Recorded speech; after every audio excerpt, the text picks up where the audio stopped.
los grupos, los diputados de los distintos grupos parlamentarios le harán preguntas para que usted pueda responder. ¿Correcto? Agradecemos su presencia. Ok. Adelante, tiene usted sus 10 minutos de tiempo. Okay, I guess I'll start by just giving you a background for myself. Okay? Sorry, wait a I second. went through Air Force pilot training right after college, and I flew for the Air Force in a C-130, and then continued the Air Force, and getting out of the Air Force, Sorry, Mr. Husband. H-3 helicopters. I joined the first expedition and Mr. Husband, sorry. Can you stop for a second because the mics are not working? Okay. Let's give us a second, please.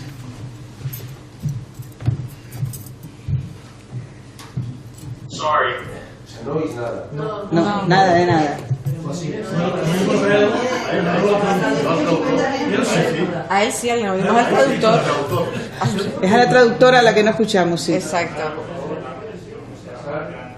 Pero es que no oye nada. Allí no se oye nada. No, nada. Es en el canal 2. Sí, pero yo he probado a todos, no se oye bien. No, a ver. Aquí. Eso se dice al principio. ¿Y hay que encender a lo mejor? Ese es el inglés. ¿Y el español sería? El 2. El 1, español. El 2, inglés. Pero vamos a ver, hay que encendernos. Sencillamente poner solo el 1 y el 2 en el canal. No, pero yo lo puse antes.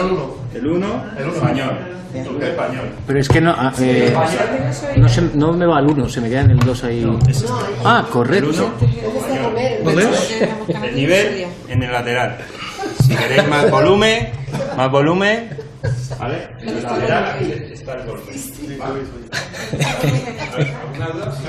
Si vuelven a oírse te decimos aquí. Uno. Aquí. Vale. Vale, ya está. No hay-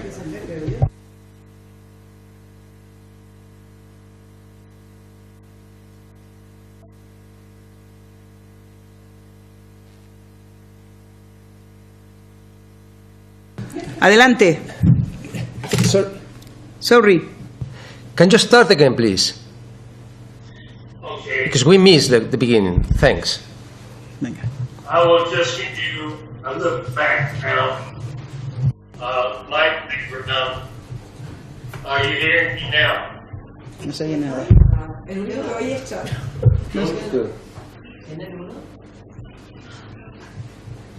¿Ya? ¿Dónde? Yo no oigo nada, ¿eh? Tengo el canal 1 y 2, yo no oigo nada.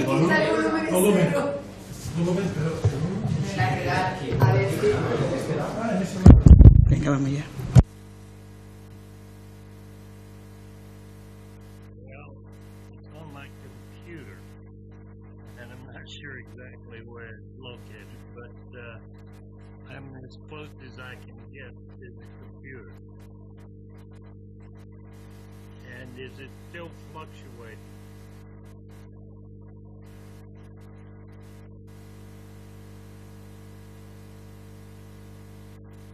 Okay, I'll start over one more time.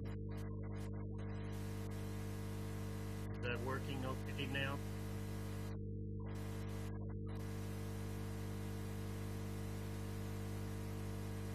Okay, just a little background on me.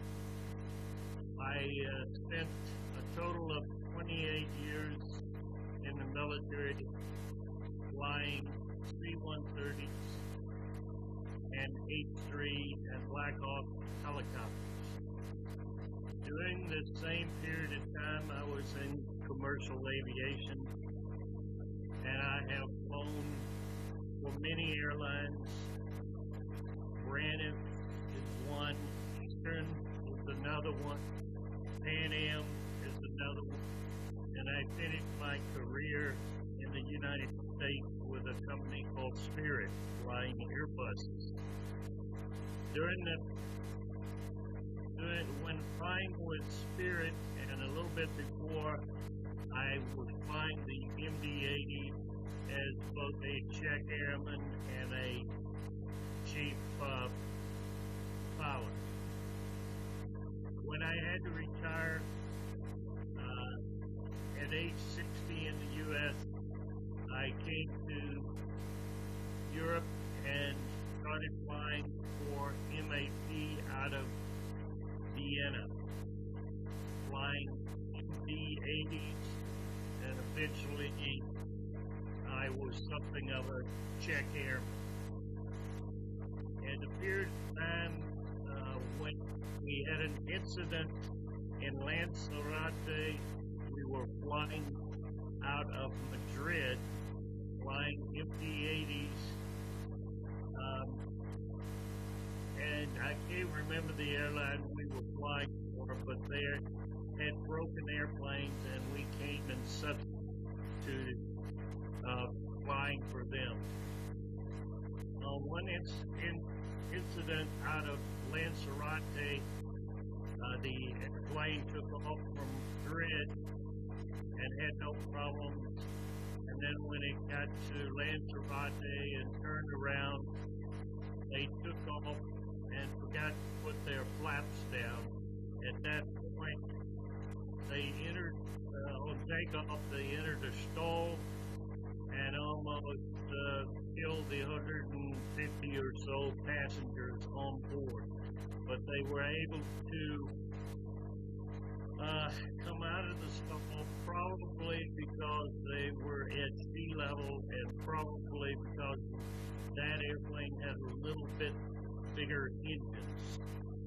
Come to find out, on land, we found that the circuit breaker, the left ground control relay circuit breaker, had been pulled, and it had probably been pulled in Madrid the night before when someone did a daily check. The pilots missed seeing the circuit breaker out, and they missed several items on the checklist, and out of Madrid they put their flaps down. So there was no problem because they had their flaps down. Out of Lanzarote, the circuit breaker was still out, and they still missed several items on the checklist where they could have caught this, and then they forgot to put the flaps down. I did a research on what had caused all this, and I found that on 3 separate occasions, the pilot had found the circuit breaker to be out. The way they found it, and that was after a daily check in Madrid. We were using a company, I think, called Senair to do our maintenance, and every night they would do a daily check. The one pilot, on the check says a place where you test the takeoff warning. The co-pilot is the one that did the check, interior check. And he found that the takeoff warning wasn't working, and they looked around and they found the circuit breaker has been pulled.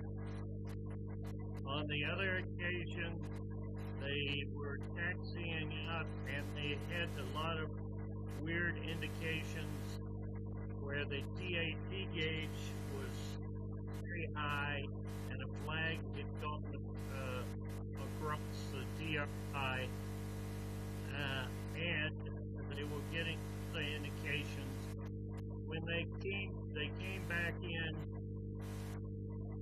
and it was found that the circuit breaker had been out. So on at least 2 separate occasions, they found that the 3 separate occasions, I guess, they found the circuit breaker had been out.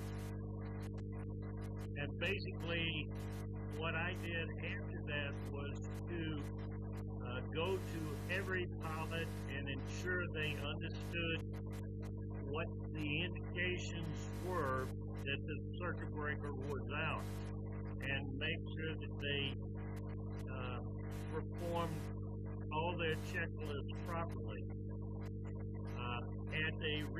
At recurrence, we indicated, we made it a point to indicate that this is what had happened, and inform the pilots that this could occur.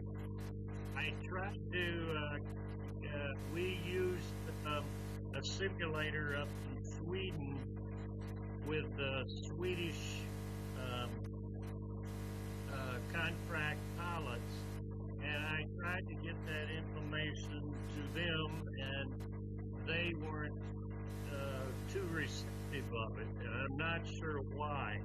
But I also had the same problem when I tried to tell my comrades in the United States. I had several of my friends that were instructors, one at Delta Airlines, and they were not very receptive to passing on this information. I still don't understand why. And my thoughts are, the reason is that they probably are thinking, well, how could they miss all these indications that they didn't have the flaps or that the circuit breaker was out? So I even wrote the FAA a letter about it and told them what had happened to us, which that was after your incident in Madrid. I actually never got any response from them either.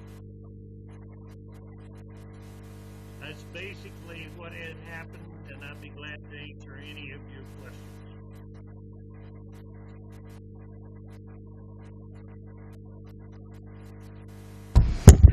Muchas gracias. Empezamos por los grupos de menor a mayor. Señor Oloris, por el grupo de Esquerra Republicana, su tiempo. Sí, Presidenta, muchas gracias. Muchas gracias por su atención, por cómo durante todo este periodo ha hecho un seguimiento de este caso que no hemos visto en otros mucho más responsables que usted sobre este accidente. Por tanto, hace falta agradecerle su esfuerzo y su presencia hoy aquí, ni que sea virtual. Le haré 3 preguntas que tienen que ver con las personas que habló en Madrid sobre esta situación. La primera, ¿recuerda el nombre de las personas con las que se reunió en Madrid, aparte de la autoridad de la CIAIAC, para informar de las conclusiones posteriores a la investigación?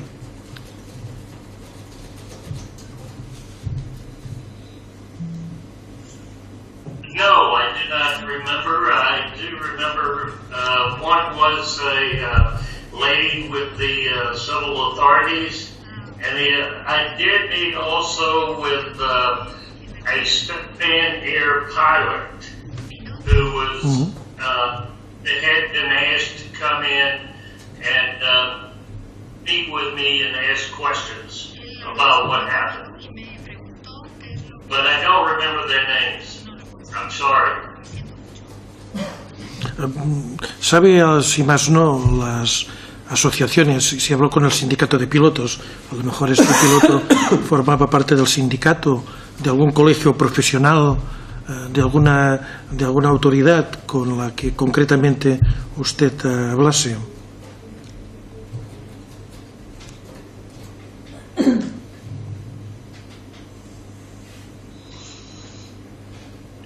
No. As I recall, my meeting with the authorities included one lady that was with the authorities and the Spanair pilot. And I think he's going to check in with Spanair. I don't remember anyone else there. En la reunión que hizo con la CIAIAC, usted les explicó lo que pensaba sobre el accidente, qué ¿Qué respuesta usted recuerda que le dieron? ¿Se preocuparon? ¿Su información considera que fue atendida?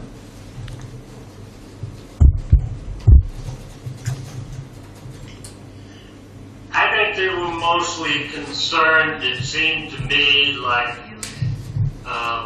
they wanted to know what type of training we had put our pilots through. I think maybe they understood that I believe that the problem was that this circuit breaker had been pulled, but they didn't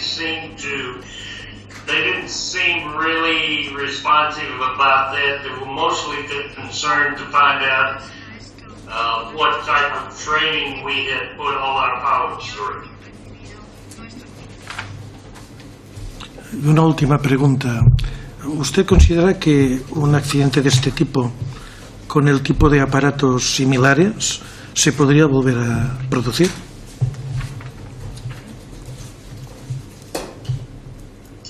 It has happened. It happened in 1988 in Detroit, Michigan, with a Northwest Airlines. The situation was exactly the same. I believe, although not in the report, that the captain did a walk around, and because he was going to fly that night, he wanted to check off the lights on the airplane that they weren't. So he pulled the circuit breaker, did his walk around, and came back in and got distracted because there was another pilot wanting jump seat. And then they forgot to push the circuit breaker in, and on takeoff, before takeoff, they forgot to put the flaps down, and the airplane crashed just past the end of the runway and killed everyone on board except one young child. And that was back in 1988. The same thing had happened maybe the same year with Delta Airlines flying a 727. And this a circuit breaker that gets rid of the takeoff warning had been pulled, silenced the warning in the cockpits, and they forgot to push it in, and they forgot to put their flaps down, and they crashed on takeoff out of Dallas Fort Worth. So it had happened many times before. Muchas gracias, Mr. Hudspeth. No tengo nada más que decir.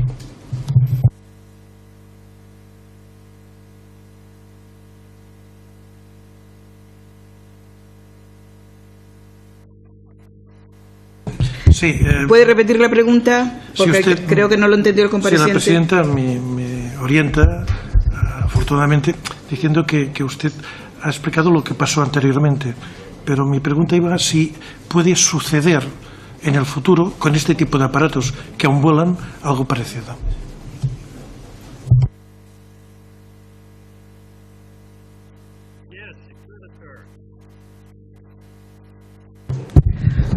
Muy bien, muchas gracias, señor Loris. Por el Grupo Ciudadano, señora Rivera, su tiempo. Thank you very much, Ms. Hudspeth, to be with us today, because I think I'm a pilot myself, I'm a helicopter pilot, and I think for us it's quite, it's quite hard to follow these kind of issues. So thank you very much to be with us today. And I will start from the end of the last question. That is, we are really worried about that in this commission. We started in this committee to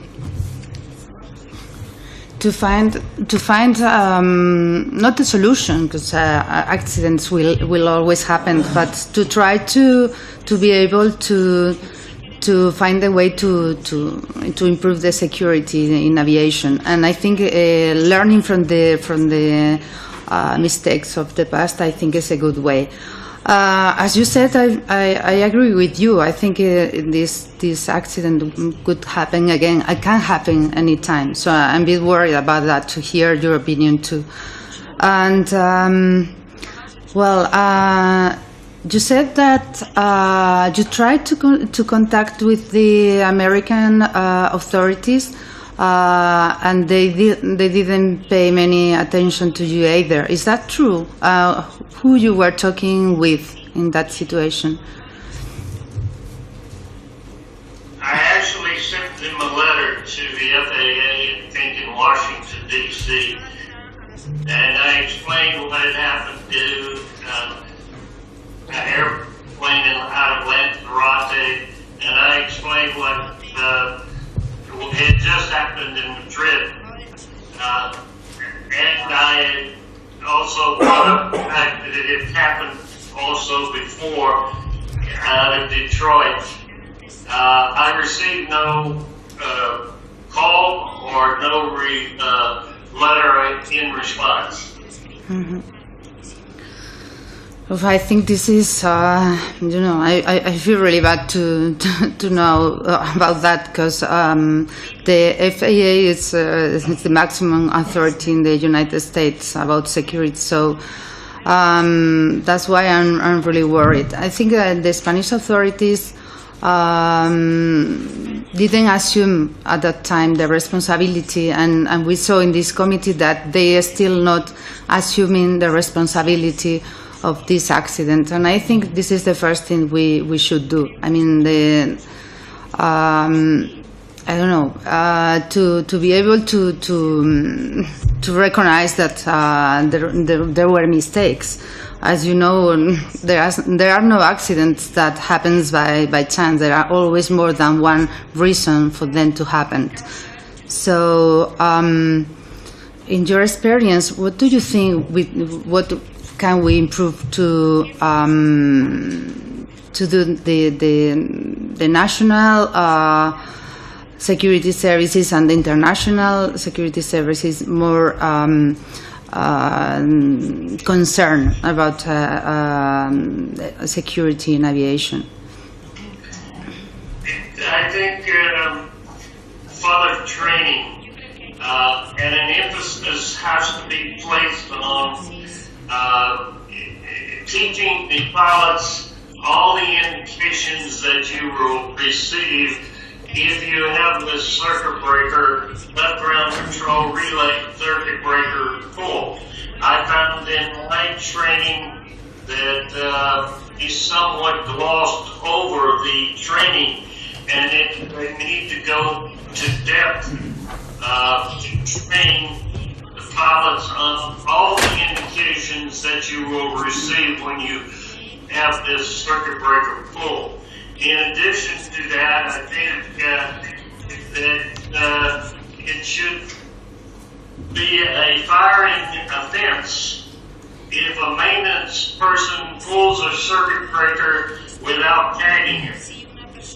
This is, for some reason, they're using this circuit breaker as a switch, and that is totally against what Boeing has put out about any time you pull a circuit breaker, that it has to be tagged. I understand why they do it, because it takes too long, but if their maintenance personnel need to be trained that if they're caught putting a circuit breaker without tagging that circuit breaker, then they will be fired. Mm-hmm.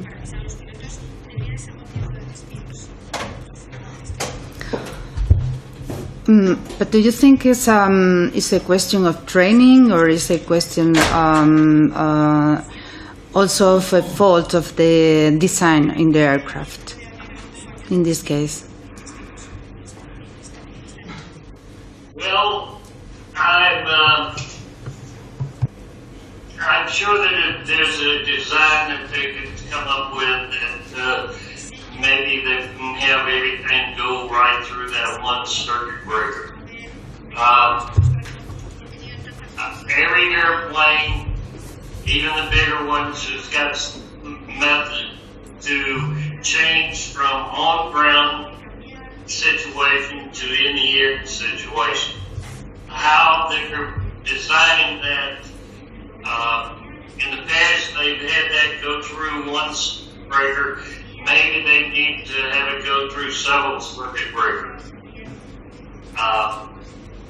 But I'm not an engineer in that regard. I'm sure they could design something a little better.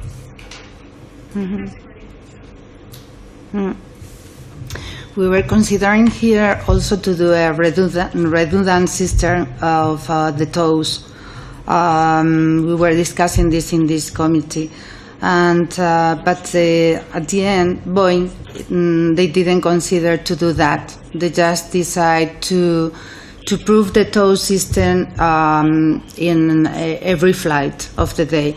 But that was the only recommendation, and pilots here in this committee insisted in that maybe it would be it had been necessary to do a redundant system of the tows in this case. But anyway, thanks a lot for being with us today, and I really hope that this committee will serve to improve the security for future, for not to have more accidents in the future. Thanks very much.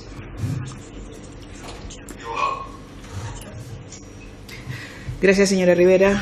Por el Grupo Confederal Unidos Podemos en Común Podemos. Señor Vila, su tiempo. Gracias, presidenta. Buenas tardes, señor Hedspeth. Gracias por estar aquí esta tarde con nosotros. Gracias por su colaboración y también gracias por el interés que ha mostrado durante todos estos años, digamos, después del accidente, por esclarecer las causas y, por tanto, por tratar de que no se vuelvan a repetir, que es para lo que principalmente estamos en esta comisión. Yo le quería preguntar, ya sé que usted lo ha contado en su exposición inicial, pero quiero a ver si puede ser más concreto, si puede usted enumerar de la forma más sencilla posible cuáles fueron las conclusiones que sacaron a raíz del accidente de Lanzarote del incidente en Lanzarote en 2007.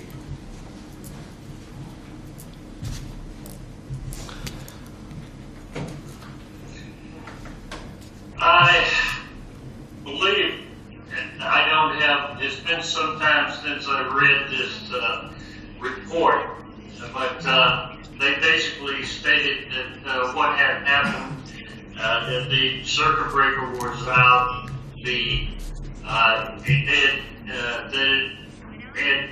had happened the day before, and they taxied in, and the maintenance found the circuit breaker to be out, and that caused a long delay. Then the next day, it actually happened one more time, and what they said was that they took off no problem going to Lanzarote, and this circuit breaker was out. So if you put the flaps down, there's no problem, because it's basically when you pull the circuit breaker, it basically puts you in the air, and then once you take it off, there's no problem until landing. And after you're on the ground, no problem. And that's basically what they said. They did go into our training a little bit. I don't know how much training you can actually, and we didn't, I'll be honest with you, we didn't expand on what happens when you have the circuit breaker out. And I didn't start insisting that we teach this until after our Lanzarote incident. And so there needs to be something found by the civil authorities to enforce that in their training of the pilots that they go into this system specifically, not just rush over. Bien, teniendo en cuenta su experiencia, considera, o sea, se podría decir que es relativamente común o relativamente habitual que las tripulaciones se olviden de configurar el avión para el despegue o para el aterrizaje, es decir, ¿es relativamente habitual un olvido en la colocación de los flaps y los slats?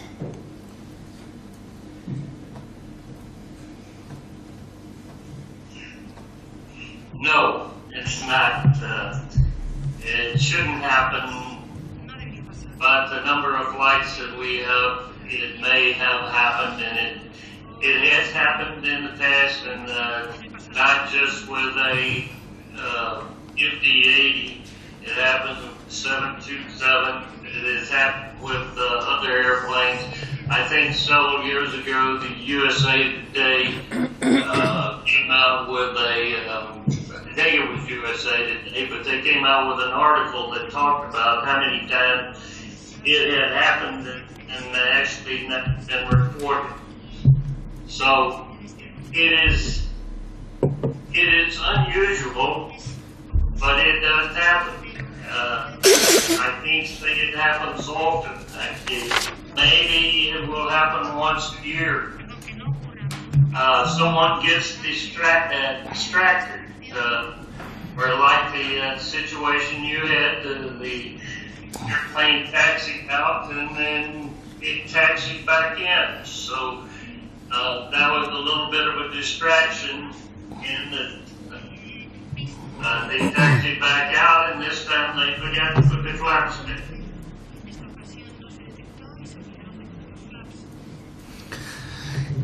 ¿Podría decirnos qué impresión se llevó usted tras la entrevista que mantuvo con las personas que ha dicho de la Comisión de Investigación de Accidentes Aéreos de España? Well, my impression was that they were looking to find faults from our training program. They didn't necessarily be concerned with the fact that what had happened. They were interviewing me particularly to try to find something in our training program where we were remiss and we didn't train people properly. ¿Podría decirse que estaban solamente centrados en la línea de investigación que tenía que ver con la actuación de los pilotos, olvidando otra serie de líneas de investigación que hubieran sido cruciales para determinar las causas?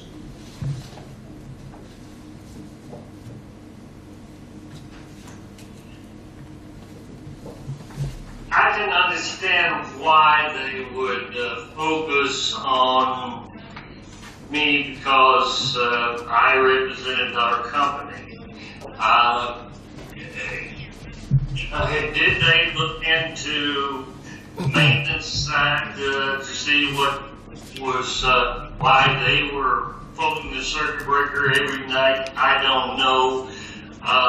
But because I was sitting there in front of them, they wanted to find out basically what our training program had been, and I guess I can understand that. I would say that they were doing forgetting about the maintenance side of the house only because I'm not part of the maintenance side. So they were trying to find out from an operational standpoint how we did our training. ¿Usted conoce las conclusiones del informe que publicó la Comisión de Investigación de Accidentes Aéreos Española acerca del accidente de agosto de 2008?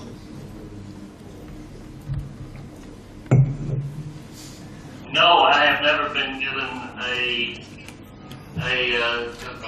report on that. De acuerdo. Una pregunta para terminar, Presidenta, si ya termino. Es que me ha dicho ahora más que si le hacía las suyas. Ya termino. Decía usted que ha encontrado a diversas autoridades, tanto la española como la americana, como la suiza, si no me equivoco, cuando les ha contado digamos, sus descubrimientos en torno al fallo del TOUS, que no las encontró a estas autoridades receptivas acerca de lo que usted les estaba diciendo. Lo que yo le pregunto es si, en su opinión personal, cree que este desinterés puede tener que ver con que sus conclusiones apuntan a un fallo del fabricante, de fabricación, y por tanto igual, bueno, pues no conviene, digamos, tener en cuenta este tipo de conclusiones.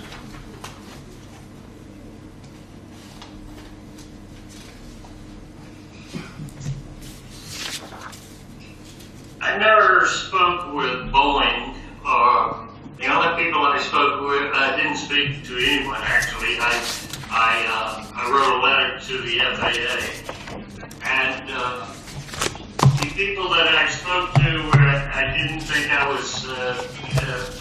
The people who were not as receptive were actually pilots, and my thoughts were that they weren't concerned about it because they felt like it should never have gotten to that point.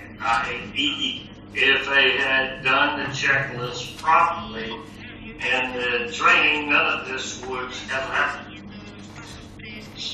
So I'm not sure they were receptive to saying, oh, we should do more training on this and teach our pilots how to do it. They will basically say, well, let's just teach our pilots how to do a checklist.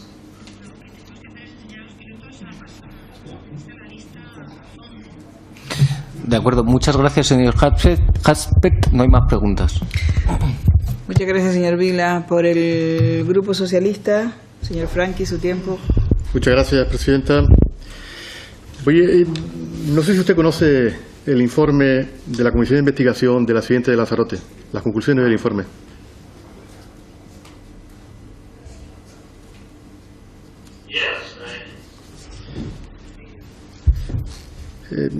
Como causa fundamental dice ese informe que ha sido o que fue la causa del accidente por la mala configuración del avión, ¿no? Y las causas determinantes hablan también sobre la falta de formación de los propios pilotos, ¿no? Pero entre un accidente de Lanzarote y el del accidente de agosto del 2008 coinciden. Uno en que hubo mala configuración del avión, y el segundo, el no funcionamiento del TOUS, ¿no?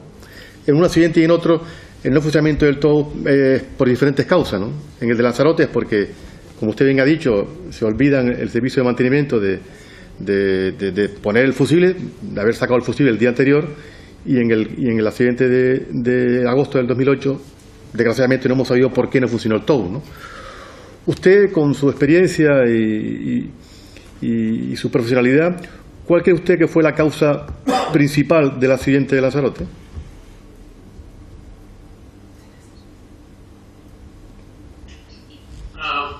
The main cause is where the pilots didn't do the checklist properly, and therefore they didn't put the flaps down. Secondary is they didn't do the checklist. Checklist properly. If they had, the first item on there is to check circuit breakers. Unfortunately, because this circuit breaker had been used as a switch, it had been pulled by the maintenance personnel each night, and their hands were greasy, and when you do that, the circuit breaker, the white part of the circuit breaker, was dirty, almost black. So if you look from the side to check your circuit breakers, you might possibly miss it because you're not seeing any white. The other side is that circuit breaker is all the way on the left side of the circuit breaker panel, and it's one of the farthest away from you looking at it. the checklist had 4 or 5 times where they could find that they had a problem, and therefore it would lead back to that circuit breaker if they had been trained on what these problems are. I think maybe there probably should be in the emergency procedures or abnormal procedures in the manual, but should be if you were to find that the TAP gauge, the temperature was very high, that you would follow that checklist and it would lead you back to the fact that the circuit breaker was full. Same with the TAWS, when you're checking the TAWS, it should be something in the abnormal procedure where if the TAWS are not working, then that checklist would lead you back to check this circuit breaker. That is, it's been 8-9 years now, so I don't know if they've changed the checklist, but it wasn't in the checklist when I was flying.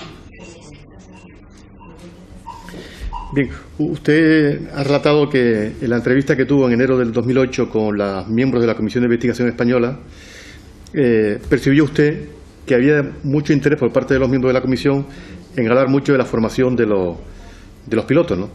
Yo le pregunto a usted, ¿el interés fundamental de usted en esa reunión era explicarle a estos miembros de esa comisión su preocupación por el mal funcionamiento del TAWS? ¿Centró usted su preocupación en ese asunto? I focused my concern on what I had found, and I had found that the circuit breaker had been pulled many times, and I thought that was a concern. Now, you said that you're not sure why the TAWS didn't work on the airplane in Madrid, but I use a simple acronym. It's called KISS. Keep it simple, stupid. In other words, sometimes the easiest solution is the fact that maybe this circuit breaker had pulled. The other side is that if you use a circuit breaker as a switch all the time, that eventually at least a portion of the circuit breaker is going to break, a malfunction. And so if you didn't find the circuit breaker to be out, then you could have a portion of that relay, ground control relay, is not working, and that might affect your TAWS. Did you find on this airplane that from the flight recorder that the airplane was on the ground or in the air prior to the crash? The flight recorder will say on ground or in the air mode.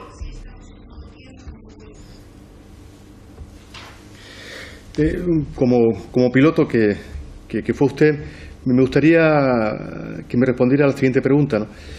Apelando más a su formación como piloto, ¿no? Puede ser, no digo normal, quizás no sea el término más adecuado, ¿no? Pero se puede confundir unos pilotos, una situación de pérdida con una situación de fallo del motor.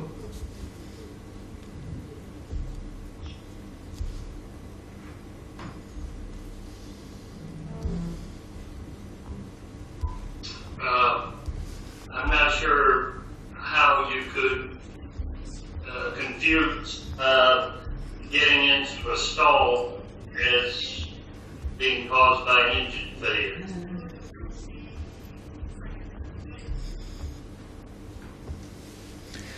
¿Usted cree que los pilotos tienen suficiente información para detectar cuando un avión está en pérdida a la hora de gestionarlo en esa situación?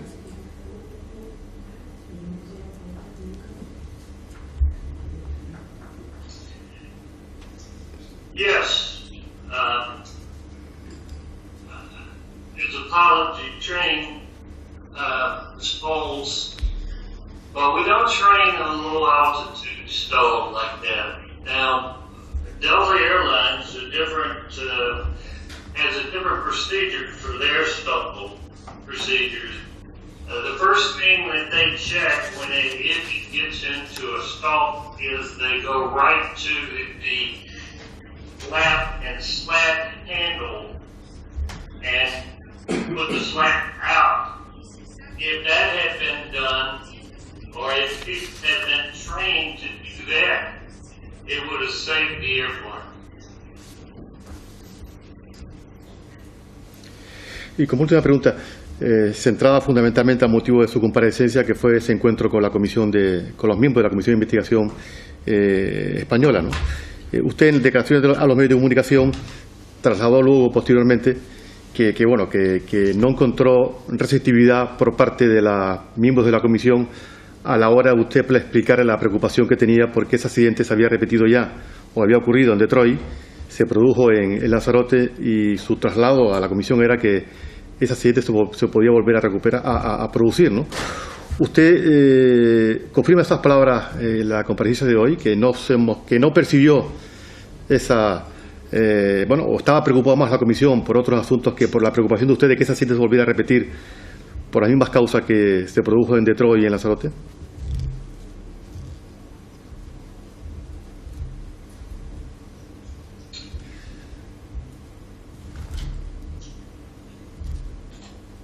My thoughts are that they were only concerned about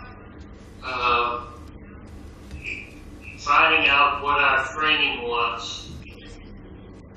Maybe it was because they already knew about what had happened at Lanzarote and that the circuit breaker had been pulled and so forth. And maybe they knew already that this had happened in Northwest also. And my thoughts are they were really concerned about finding out what our training program. And the reason, I guess, was because I had been brought in from Vienna, and they already knew all the other situations. However, my thoughts are that had they done something right away, instead of waiting, and they forced the training on the pilots of anybody that was flying an MD-80, that there's a possibility that this could have been stopped. Or if they had right away gone and said something in the air about pulling this circuit breaker, maybe that could have helped. Boeing had already changed their manual that didn't require you to pull this circuit breaker for a daily check. They had changed that to check the strobe light every 450 hours for a beat check. Muy bien, Had the commission gone straight ahead and told the people that sent in to stop this procedure, maybe that could have solved it. I don't know. Muy bien, muchas gracias. Muchas gracias, señor Frankis. Por el Grupo Popular, señor Echani, su tiempo.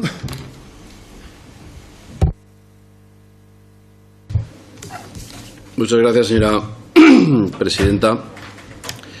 Cuando se acerca a la recta final de las comparecencias en esta comisión, quisiera desde el Grupo Parlamentario Popular reiterar nuestro máximo respeto a las víctimas del accidente, a sus familiares y a la asociación de afectados que les agrupa.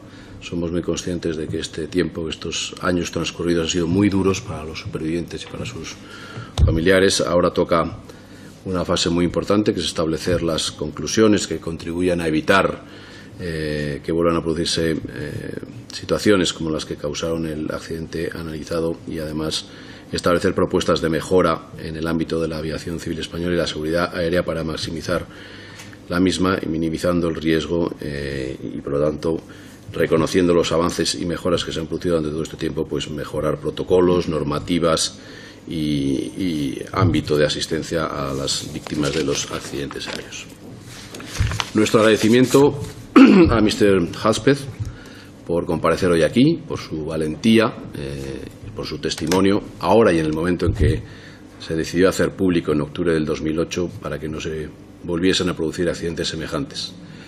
Mr. Halspeth, como ya se ha dicho aquí, es un piloto experimentado, capitán de McDonnell Douglas y jefe de operaciones de la compañía austriaca MadJet, al que avalan más de 17.000 horas de vuelo. Y a esa experiencia se añade el estudio durante muchos meses de las causas del accidente ocurrido al MD-83 de su compañía, la MAPJET, en 2007 en Lanzarote, que salió sin flaps, sin los alerones fundamentales para que el avión pudiera elevarse y donde no sonó tampoco la alerta de mala configuración en el despegue por un problema eléctrico. En el testimonio que realizó en aquel momento, en octubre del año 2008, hizo un análisis muy pormenorizado de lo que pudo ocurrir, comparando una cadena de fallos, entiendo yo que bastante similar a los accidentes previos de Detroit, de Lanzarote y de Madrid del 2008 y que revela distintos niveles de errores. Haré un par de preguntas múltiples para intentar aprovechar la economía de tiempo y la paciencia del señor Halspeth. En primer lugar, ¿cree usted, señor Halspeth, que hoy, transcurridos 10 años, que la causa de los 3 accidentes en los aviones MD pudo ser la misma? En segundo lugar, parece que el fallo de calentamiento del RAT era muy frecuente en este modelo de avión y la manera de reparación habitual, tanto en otros casos previos, Dublín, Varsovia, Madrid, era la retirada del fusible, por lo que de alguna manera quedaban desconectados los sistemas de aviso del TOWS. ¿Cuál es su opinión? ¿Por qué cree que este sistema de reparación estaba generalizado por parte de los técnicos de mantenimiento? ¿Es que no se le daba suficiente importancia? ¿Los pilotos tenían que comprobarlo? Y una cuestión a nuestro juicio muy relevante. Podemos afirmar, lo han intentado preguntar previamente, pero creo que no se entendió bien la pregunta, que al día de hoy los fabricantes, la propietaria de McDonnell, es decir, Boeing, han corregido ese problema en todos y en cada uno de los modelos de fabricación posterior. Se han modificado los protocolos de revisión diaria de mantenimiento. Y pasando a otro tema de gran importancia, usted manifestó en su momento también, como ha vuelto a reiterar en el día de hoy, que avisó a España, en concreto a la CIAJAC, en una reunión mantenida 7 meses antes de que se produjera el accidente de Madrid, que podía ocurrir un accidente de características similares al que ocurrió en Lanzarote en el 2007, que es el que en aquel momento procedimental estaba investigando la CIAJAC. Y las preguntas serían: ¿por qué cree que la CIAJAC no tuvo en consideración o no tuvo en cuenta esas advertencias? Si esa es la respuesta, si la respuesta es que no se tuvieron en cuenta, ¿por qué cree que se ocurrió? En segundo lugar, si pudo ser porque no habían terminado el informe previo del accidente de Lanzarote y por lo tanto todavía no tenían conclusiones o estaban en un periodo parcial de conclusiones. Si es consciente de que no pusieron en el informe preliminar nada referido a esta potencial causa, o si cree que fueron demasiado lentos en concluir esa investigación y por ello no vieron el posible riesgo y la similitud con el accidente previo de Detroit. Y en definitiva, ¿qué procedimientos o protocolos cree que se deberían cambiar, si no se han cambiado ya, para evitar en definitiva que accidentes como estos vuelvan a suceder, que es en definitiva el objeto de esta comisión? In any case, I would like to say on behalf of my group, thank you very much for your testimony, for your help, and for your ability. It has been very kind from you, and we want to show you our knowledge and our recognition and gratitude. Thank you very much, Mr. Halspeth. You're welcome. The question, as I understand it, was, have I seen all of the reports were the Spanish authorities, were they finished with their report on the Lanzarote incident when the incident in Madrid occurred? I'd be honest with you, I'm not sure. More than likely, they had not concluded what and come up with the final answer. The problem that I see is that you can't be repeating a year if you know such things happen. I believe the authorities had come out after the Lanzarote incident and come out with a change to checklist items, and she had forced you into testing the call system, and I believe that was sometime in October of 2007, but I can't be exactly sure. So they had thought about the situation. It didn't matter to us because in our checklist we had this testing of the call system already in our checklist. So we went through and they missed checking the calls and didn't follow through finding out why it didn't work. But people the day before the Lanzarote incident, or maybe several days before, I believe it was, they had checked the call system, and that led them to finding that a certain pressure was out. Now, what should be changed? I think maybe Delta has the right idea on their procedures for once you get into a stall, and their first action once you get into a stall should be a memory item that you check the slats. And that happened in our Lanzarote incident, and they put the slats out, the stall would have stopped right away. And the same thing would have happened in Madrid. So I believe to solve the problem, and because everybody's going to make mistakes on the checklist, that we need to worry about what to do to get out of a stall, keep from crashing. And the first item should be check your slats, or go ahead and put the slats out.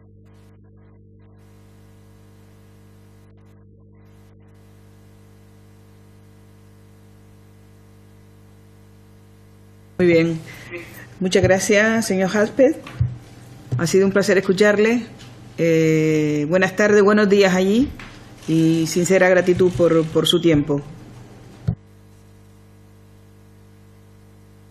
La tercera comparecencia en 2 minutos. Yes, thank you very much.